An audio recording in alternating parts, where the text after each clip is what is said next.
So, today's video guys ay may nagpadala sa atin ng isang product, isang soldering iron from Kaiwitz.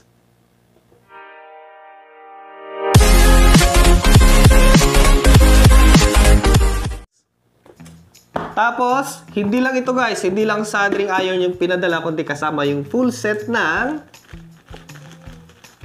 kanyang mga tip. So, hindi lang full set ng tip ang pinadala at soldering iron, guys, pati yung kanyang power supply ito guys, oh. Pwedeng pang charge ng cellphone, yung mga ganito. Kasi supported siya ng power delivery. So, para sa mga interested na bumili ng ganitong soldering iron, soldering tip na full set, tapos yung kanyang power supply, nakalagay po sa description box, tapos sa top comment section. About naman po sa kanyang price, puntahan nyo na lang po yung link para sa updated na price. Okay, so buksan na natin. Eto guys. Yun o. Gusto kong kayong makakita na una. Yun o. Yung kanyang user manual, tapos multi-language. Eto yung takip. Tanggalin natin lahat. So, ayan guys, oh. Yung takip, yung kanyang tip. So, may kasama na siyang tip kung sakaling itong set na to yung kukunin natin. Okay, tingnan natin kung ano yung mga kasama dito. Yung tip, tapos yung kanyang takip. Ayan, oh. Tapos, yung mismong soldering.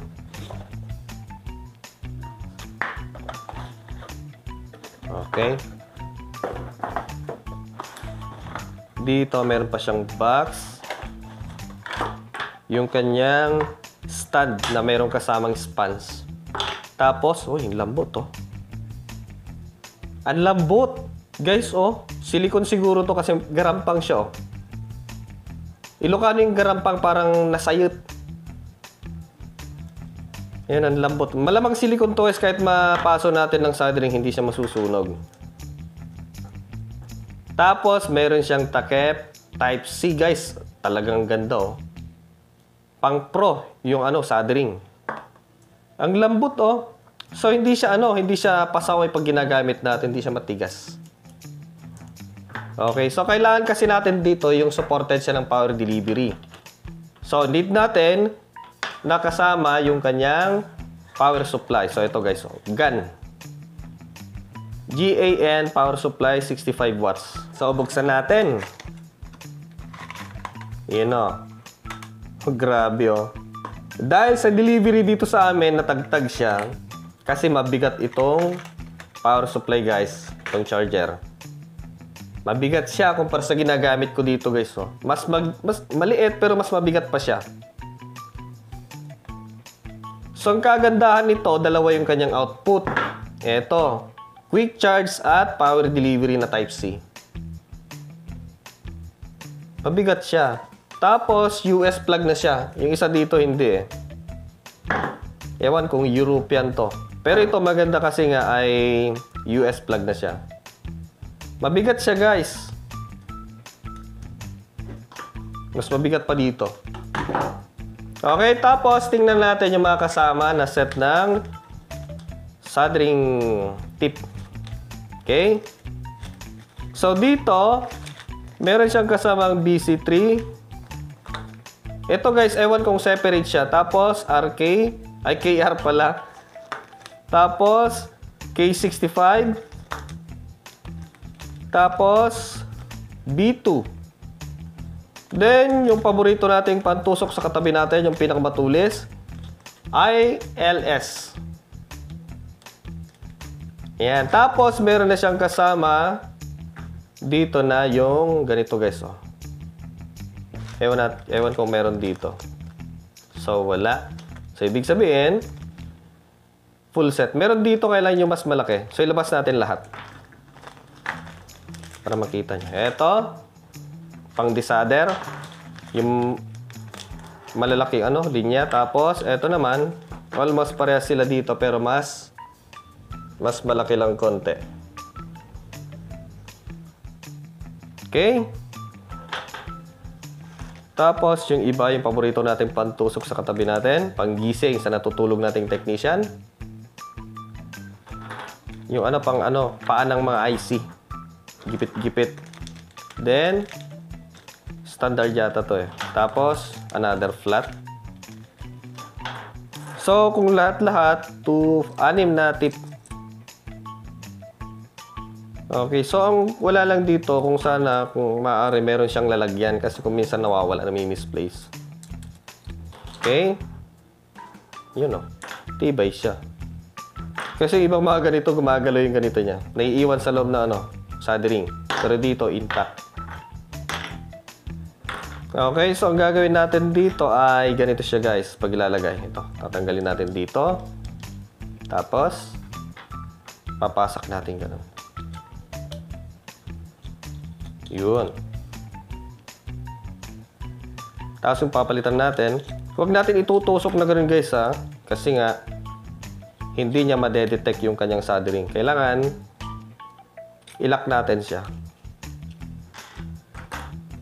Yung pointed, yung paborito natin pantusok sa katabi natin na ganun. Boom!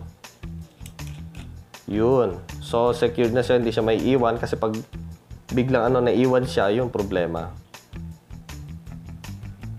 Okay, tabi natin ito muna. Ito takip niya, ilalagay natin ganun. Meron siyang lock. Para pag binulsa natin, hindi mapapaso yung ating itlog. Galing, di ba? Tapos meron siyang kasamang stand. Bakit tayo? Yun. Meron siyang kasamang stand. Okay, para hindi natin pinapatong-patong kung saan. Sabagay, pwede kasi hindi naman tatama eh. Always, mas mabigat dito kaya nakaangat siya. Pero mas maganda dito. Okay? Tapos, eto guys yung the best. Siyempre, the best din to. Pero guys, ang ganda oh. Silicone. Silicone yung kanya Try natin. Gusto ko lang ipakita. Silicone siya guys. Astig. Oh, wala. Wala siya sunog. Wala. Try natin sa ginagamit ko dito. Sana wag ka masunog ha.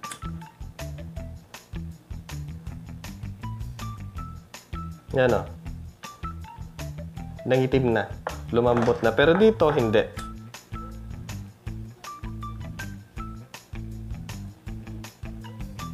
Wala.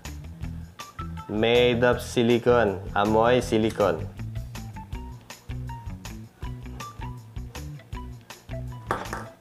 Okay? Wala. Mamaya subukan natin ipasong ganon. Kung malulusaw siya or hindi. Much later.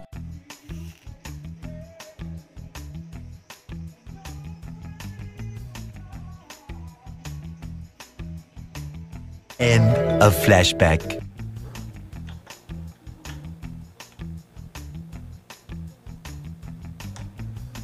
Sa AC kaagad.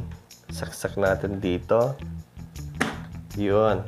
Ganun siya. So, dito guys, meron siyang, eto, maliit na display, tapos OLED na rin siya.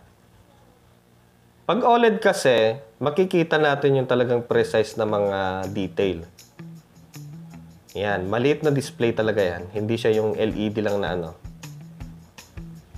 Okay. So, ito talagang dot din na mga puti.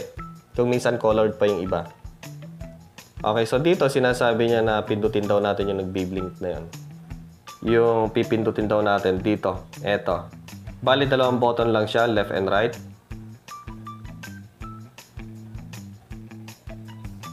Okay. Ayan. Tapos, pag pinindot natin to, yun, tataas na yung kanyang temperature. Tapos, makikita natin dito yung voltage ng ating supply. Okay. Nakaset siya sa 200 degrees. So, pwede pa natin itaas. 1, 2, 3, 4. Hanggang yung maximum ay nasa 420 degrees. Yun o. So, maganda yung meron siyang takip para hindi tayo mapasok. So, ngayon, subukan naman natin pumunta sa kanya mga preset dito. Pagsabay natin na i-press, long press natin. Yun, pupunta sa kanya mga preset. Brightness, pwede nating ibaba yung kanyang brightness. Ano ba naman to? Ayaw mag-focus. Yun. Pwede natin siya ibaba. Ayun. Long press kayo natin. Ayun. Okay, brightness, pwede nating babaan. Yan, ganyan lang. Okay, tapos double click kaya. Tapos long press. Ayun, paglilipat long press natin to. Calibrate, temperature unit, sleep time. So, dito natin pwedeng iset. Child lock. Maganda, handheld. Maganda kasi yung mga ganitong soldering pag hindi natin ginagamit, automatic mamamatay siya. Tapos, eto i-press natin. Ayan, babalik sa main menu. Okay, ngayon, mainit na yan. So, tatanggalin natin. Pihitin natin ganon. Tapos, bubuksan na siya. Aluminum to guys yung kanyang cover. Or chassis. Aluminum yan. Tapos, yung kanyang pindutan rubber. Yung kanyang wire made of silicone. Ayun may cover pa Professional guys, yung kanyang design.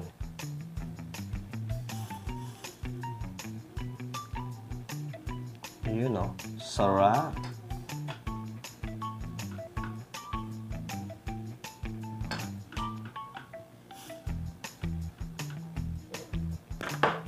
Wow! So, try natin pantanggal ng IC. 420 yung kanyang init. So, ganito kasing ginagawa ko. Pag wala tayong hot air, ito yung ginagamit ko. Yan. Painitin lang natin side to side. Then, tanggal na kagad.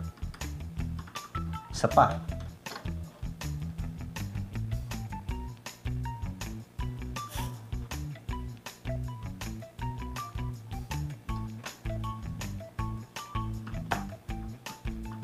Tanggal na. Tapos, try din natin sa malapad na IC na to. Okay, tambakan lang natin yung gilid-gilid niya para mag-stable yung init. Mahirap lang kasi kung may connection sa ilalim, yun. Kailangan natin ng hot air. Okay.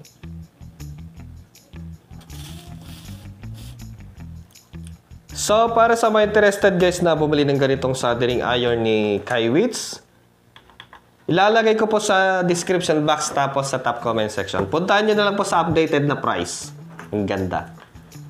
Sulit. Pang professional yung niya, looks tapos yung kanyang performance, then yung kanyang design. Ang ganda. Lagay natin yung kanyang takip para hindi tayo mapasok. Di mapaso yung pototoy natin pag binulsa natin. Yan Ang ganda.